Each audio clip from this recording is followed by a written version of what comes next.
जय श्री राधे कृष्ण। आप सभी का हमारे YouTube चैनल पे बहुत बहुत स्वागत है। आइए आज जानते हैं वर्ष 2021 पौष माह कृष्ण पक्ष की प्रदोष व्रत के शुभ मुहूर्त, पूजन विधि व महत्व के बारे में। प्रदोष का व्रत कब किया जा रहा है और प्रदोष व्रत में क्या करना चाहिए, तो आइए जानते हैं इन सबों के बारे में।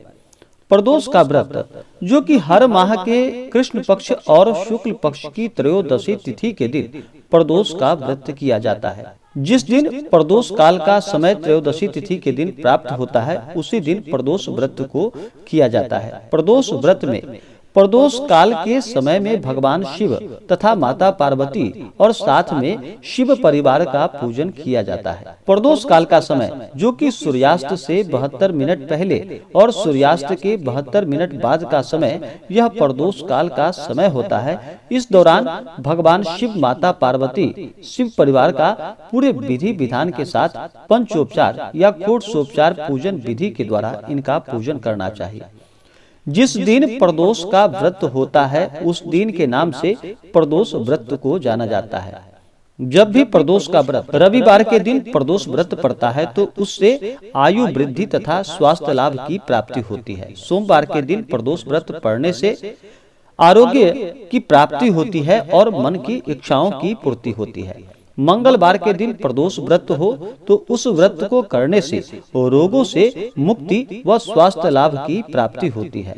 बुधवार के दिन प्रदोष व्रत हो तो उपासक की सभी मनोकामनाओं की पूर्ति होती है। गुरुवार के दिन अगर प्रदोष व्रत पड़े तो इस दिन के व्रत से शत्रुओं का विनाश होता है। शुक्रवार के दिन अगर प्रदोष व्रत हो तो उस दिन के व्रत करने से सौभाग्य और दाम्पत्य जीवन की सुख शांति के लिए शुक्रवार प्रदोष का व्रत किया जाता है। अगर संतान प्राप्ति की इच्छा से अगर प्रदोष का व्रत करते हैं तो शनिवार के दिन पड़ने वाले प्रदोष व्रत को करना चाहिए। इससे अपने उद्देश्यों को ध्यान में रखते हुए प्रदोष व्रत को जब किया जाता है तो उस व्रत के फलों में वृद्धि प्राप्त होती है। प्रदोष व्रत के दिन जो भी जातक प्रदोष का व्रत करते हैं, उन्हें चाहिए कि इस दिन नियम और निष्ठा का पालन करना चाहिए। प्रदोष व्रत के दिन दिन भर व्रत और उपवास रहते हुए प्रदोष काल के समय में भगवान शिव, माता पार्वती, साथ में शिव परिवार का पूजन करना चाहिए। अगर उपवास न रह पाए तो एक समय फलाहार आप ग्रहण कर लें और पूरे नियम और निष्ठा का पालन करें। ब्रह्मचर्य का इस व्रत में पालन करना चाहिए। तामसिक वस्तुओं का बिल्कुल भी प्रयोग नहीं करना चाहिए। शुद्ध और सात्विकता का पालन करना चाहिए। मांस, मदिरा, लहसुन, प्याज आदि का प्रयोग बिल्कुल भी नहीं करना चाहिए। प्रदोष के व्रत में जो भी जातक करते हैं, उन्हें इस दिन किसी के ऊपर क्रोध नहीं करना चाहिए। अपने मन में किसी के प्रति ईर्ष्या या द्वेष का भाव नहीं लाना चाहिए। अपने से बड़ों का सदा ही आदर और सम्मान करना चाहिए। महिलाओं का सदा ही सम्मान करना चाहिए। इससे माता लक्ष्मी प्रसन्न होती है। जहाँ पर जिस घर में महिलाओं का अपमान होता है, वहाँ पर से माता लक्ष्मी रुष्ट होकर चली जाती है। तो महिलाओं का सदा ही सम्मान करे, सदा ही धर्म कर्म का कार्य करते रहें, प्रभु नाम का भजन कीर्तन करते रहें तो लाभकारी होता है। इस दिन ओम नमः शिवाय का जप करना चाहिए। स्त्रियां केवल नाम मात्र नमः शिवाय का जप करें। इस दिन 108 बार कम से कम ओम नमः शिवाय का पुरुषों को जप करना चाहिए और स्त्रियों को नमः शिवाय इस मंत्र का जप करना चाहिए। इससे भगवान भोलेनाथ अति प्रसन्न होते हैं। प्रदोष का व्रत कम से कम 26 त्रयोदशी का व्रत किया जाता है। जब भी कोई शुभ कार्य या मंगल कार्य होता है या पूजन होता है, तो सबसे पहले भगवान गणेश का पूजन करना चाहिए। उसके बाद कलश आदि का पूजन करना चाहिए। नवग्रह, इंद्रादि, दस्तिपाल देवता का पूजन करना चाहिए। उसके बाद फिर दिन में पूजन हो तो सूर्यादि पंच देवता का, रात्रि में गणपति आदि पंच देवता का पूजन करना चाहिए। उसके बाद जिस दिन का जो व्रत कर रहे हैं, उस दिन के जो देवता हैं, जैसे कि प्रदोष व्रत है तो इस दिन के देवता भगवान शिव, माता पार्वती हैं, तो इनका अंत में पूरे विधि विधान के साथ पूजन करना चाहिए। प्रदोष व्रत करने वाले को चाहिए कि इस दिन सुबह ब्रह्म मुहूर्त में उठ करके नित्य क्रियाओं से निवृत्त हो करके गंगा नदी में या घर के जल में ही थोड़ा सा गंगा जल मिला करके स्नान करना चाहिए, शुद्ध वस्त्र धारण करना चाहिए और मन में संकल्प लेना चाहिए कि हे भगवान भोलेनाथ, हे माता पार्वती, आज मैं आपके प्रदोष का व्रत करने जा रहा हूँ या करने जा रही हूँ। इस प्रकार से भगवान से प्रार्थना करनी चाहिए और दिन भर व्रत उपवास रहते हुए सुबह और शाम के वक्त विशेष प्रकार से प्रदोष काल के समय में ही भगवान शिव माता पार्वती का पूजन करना चाहिए। अगर मंदिर में जाके करते हो तो इसका कई गुना पुण्य फल प्राप्त होता है। अगर मंदिर में ना जा पाए तो घर में ही एक अच्छा सा जगह ले, उस जगह को अच्छे से पवित्र करके वहाँ पे एक चौकी लगा करके भगवान शिव के लिए सफेद वस्त्र, माता पार्वती के लिए लाल वस्त्र बिछा करके भगवान शिव माता पार्वती का फोटो या प्रतिमा रख करके पूरे विधि विधान के साथ पंचोपचार या षोडशोपचार पूजन विधि के द्वारा इनका पूजन करे। भगवान शिव को इस दिन सबसे पहले तो उनका जल से अभिषेक करे, फिर भगवान को पंचामृत चढ़ाएं, उसके बाद शुद्ध गंगा जल चढ़ाएं, भगवान शिव को वस्त्र अर्पित करे, यज्ञोपवीत अर्पित करे, फिर अक्षत, चंदन, पुष्पों की माला अर्पित करे। भगवान शिव को शमी पत्र चढ़ाएं, बिलपत्र, भांग, धतूरा आदि चढ़ाएं।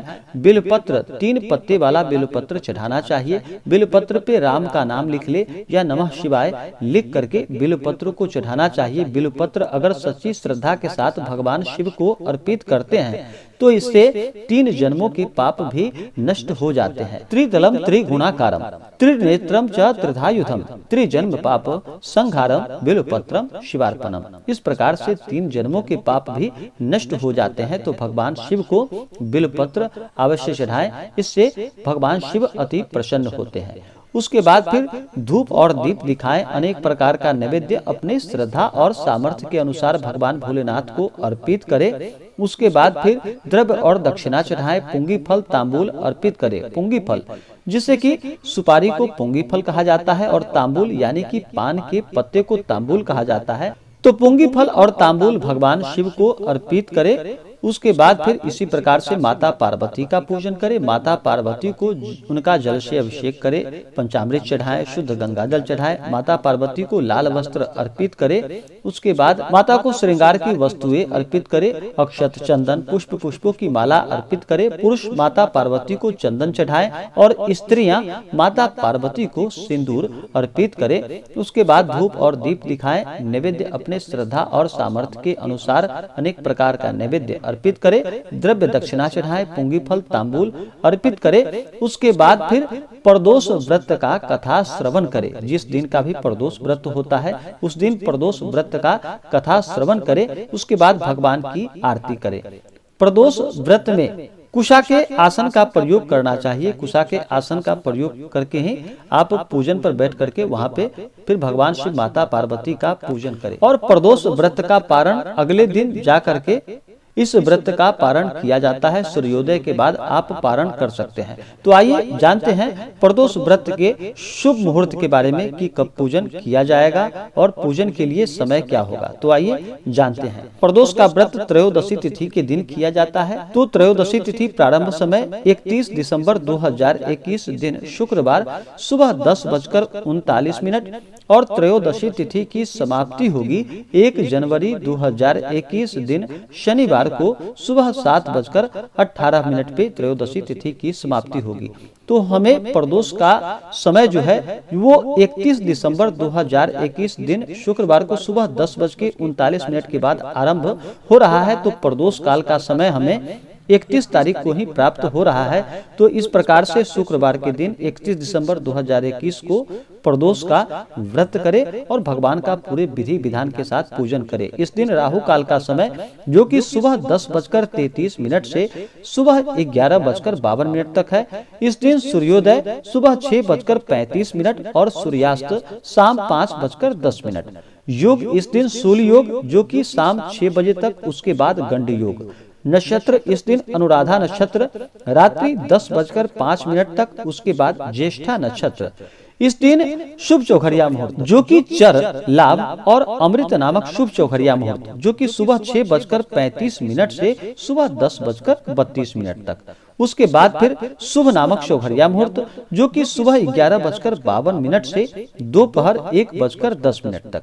उसके बाद फिर चर नामक शुभ चौखरिया मुहूर्त जो कि दोपहर 3:50 से शाम 5:08 तक यह चर नामक शुभ चौखरिया मुहूर्त है। तो इसी मुहूर्त के अनुसार आप पूजन करें तो लाभकारी होगा। उसके बाद फिर लाभ नामक शुभ चौखरिया मुहूर्त जो कि रात्रि 8:31 से रात्रि 10:11 तक यह लाभ नामक शुभ चौखरिया मुहूर्त है। तो आशा करता हूं कि यह जानकारी आपको अच्छा लगा हो। ऐसे ही ज्ञानवर्धक जानकारियां प्राप्त करने के लिए हमारे इस चैनल को लाल बटन दबा करके सब्सक्राइब करें, साथ में बेल आइकन घंटी दबाएं ताकि मेरे वीडियो का नोटिफिकेशन आपके पास सबसे पहले पहुंचे।